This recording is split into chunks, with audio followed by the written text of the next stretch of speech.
Entonces existen tres formas que se relacionan completamente a la existencia de la ley y de las cuales vamos a hablar. La primera es la promulgación. La promulgación de la ley ocurre cuando esta ley es publicada en la Gaceta Oficial o en el diario oficial del país. ¿Para qué se hace esto? Para que la ley que ha sido creada por el legislador sea conocida por los ciudadanos con la intención de que se pueda aplicar. Entonces, esto es para respetar el principio de lo que dice que si yo no conozco una ley, no se me puede aplicar. Entonces la ley se promulga con la intención de que se pueda aplicar, generalmente se hace por el presidente de la República. También existe la prorrogación. La prorrogación solo se puede aplicar a leyes que ya estén vigentes y es extender la vigencia de una ley más allá de lo que estaba principalmente pensado. Entonces, si una ley originalmente expiraba en el 2000, se prorroga y ahora va a expirar en el 2005. Y finalmente viene el concepto de restauración. Quizás este es el concepto más abstracto y este sucede cuando se aplica el concepto de revisencia o restauración. ¿Qué quiere decir esto? Que por ejemplo en el 2005 se deroga una ley que se promulgó en el 2000, pero como se deroga no puede quedar un vacío jurídico, entonces, entonces se aplica la ley previa a la ley del 2000, en este caso podría ser una ley del 98. Para establecer la validez de una ley dentro de un ordenamiento jurídico tenemos que tener en cuenta que los aspectos formales y materiales de la misma se den en conformidad con lo establecido con normas de mayor jerarquía dentro del mismo ordenamiento jurídico. Los aspectos formales de la ley se refiere al procedimiento que debe seguir la ley para existir dentro del ordenamiento jurídico, es decir, que sea promulgada por el presidente, que sea sancionada por el presidente y que se den 4 debates. Y en materiales nos referimos a que la sustancia de la ley, es decir, su contenido, no puede entrar en contradicción con normas de mayor jerarquía. Vigencia es la vocación de una ley de convertirse en realidad. Vigencia es diferente a obligatoriedad porque una ley puede ser redactada en términos de podrá. Vigencia es diferente a eficacia porque la eficacia es que la ley efectivamente se aplica o se hace realidad, lo cual la vigencia es la vocación de convertirse en realidad. Y validez es un término diferente que ya acabamos de explicar. Vacatio legis es el periodo en el cual la ley existe, la ley se asume válida, pero la ley no es vigente. ¿Por qué no es vigente? Porque después de su promulgación, típicamente pasan 2 meses para que la ley entre en vigencia, con 2 excepciones.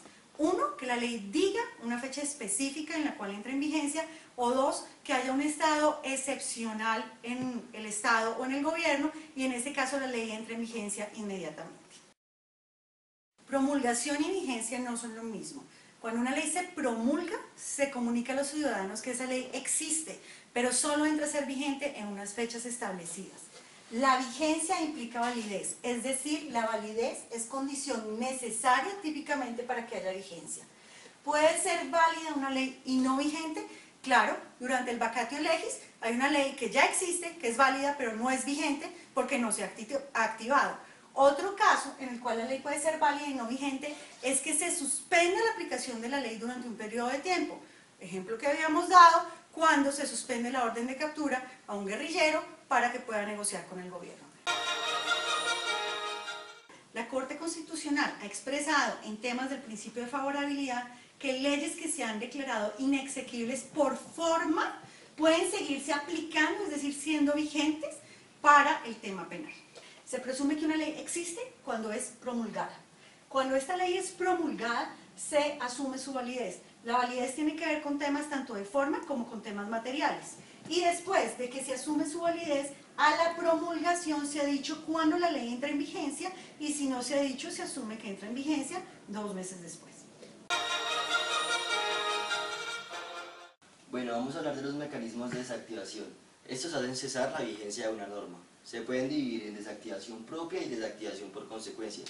La desactivación propia consiste en cuando una norma cesa por la voluntad de la autoridad que la expidió. Bueno, hay 7 tipos de desactivación propia: la expiración, la derogación, la abrogación, la suspensión, la modificación, la edición y la subrogación. Estos van a ser explicados en la diapositiva a continuación.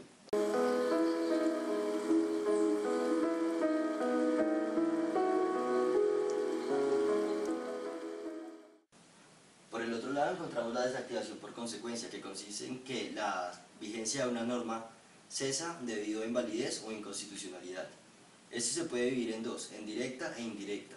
La directa consiste en cuando la norma cesa de acuerdo a la autoridad que la expidió, que declara su invalidez o inconstitucionalidad. Y la indirecta es cuando otra autoridad diferente es la que declara su inconstitucionalidad o invalidez. Bueno, yo voy a hablar acerca de la derogación de la ley. Derogar significa dejar parcialmente sin efecto una ley. Ahora, cuando una ley se deroga, esta ley pierde vigencia, pero no pierde validez. ¿Qué quiere decir? Que ya no surte efectos dentro del ordenamiento jurídico, pero no se excluye de este. Existen 5 tipos de derogación: la tácita, la expresa, la orgánica, la parcial y la total, que serán explicados más a fondo en la diapositiva a continuación.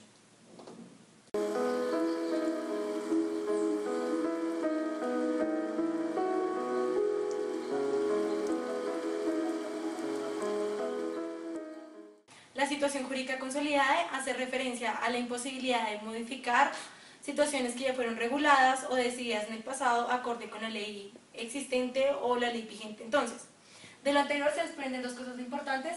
La primera es el carácter intocable de los derechos adquiridos y la segunda es la inmutabilidad de las decisiones judiciales. Los derechos adquiridos son aquellos derechos que entran a ser parte del patrimonio jurídico de la persona. Estos derechos se obtienen a través de una situación jurídica consolidada y se diferencia de las meras expectativas, que son lo mismo, meras expectativas de obtener un derecho, pero que no se logró consolidar. Los derechos adquiridos tienen la capacidad de que el legislador, al expedir una nueva ley, no los puede desconocer ni respetar. El principio de favorabilidad consiste en la aplicación de la ley menos restrictiva que pueda favorecer más al reo.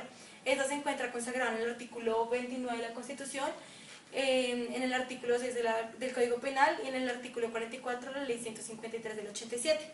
A continuación les vamos a mostrar un ejemplo de lo que es la Bueno, entonces Beatriz y yo vamos a dar un ejemplo de lo que sería el principio de favorabilidad en la práctica. Supongamos que Beatriz fue encarcelada en el 2005 por haber matado a su esposo con 18 puñaladas.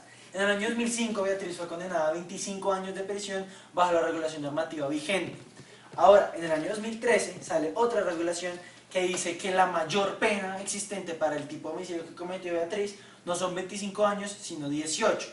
Aplicando el principio de favorabilidad que explicó Ingrid anteriormente, la pena de Beatriz se debería ver rebajada de 25 a 18 años, ya que el principio de favorabilidad establece que en materia penal siempre se debe hacer lo que sea favorable al reo y se va a aplicar la ley menos restrictiva. La retroactividad de la ley es la primera circunstancia de amplificación de la vigencia. El principio general dice que una ley solo debe regir a futuro, es decir, desde su promulgación hacia los eventos que pasen futuros, después de su promulgación. Por esto es que el principio general establece que la ley es irretroactiva de por sí. Ahora, la retroactividad es la excepción a ese principio general. Entonces, ¿cuándo sucede la retroactividad? La retroactividad sucede en leyes interpretativas, leyes de orden público y leyes penales, que son las que más nos conciernen, ya que son aquellas relacionadas al principio de favorabilidad. Entonces, la retroactividad es cuando se aplica una ley a hechos que han ocurrido antes de que esta ley haya sido promulgada. A continuación veremos un mapa que explica un poco más cómo se ve la retroactividad en el tiempo. Voy a exponer el segundo mecanismo de amplificación, que es la retrospectividad, que en la teoría se define como un mecanismo suave de retroactividad, ya que se aplica la norma a hechos ocurridos antes de la entrada en vigencia de la norma, pero que no se alcanzaron a consolidar ni a generar derechos adquiridos, sino que se siguen produciendo después de la entrada en vigencia de la norma. Podemos decir que la Constitución Política del 91 tiene efectos retrospectivos en el sentido que todas las normas que entraron en vigencia antes de la promulgación de la Constitución se tienen que adecuar a lo que dice la Constitución. Ultraactividad es la tercera circunstancia de amplificación de la vigencia de una norma.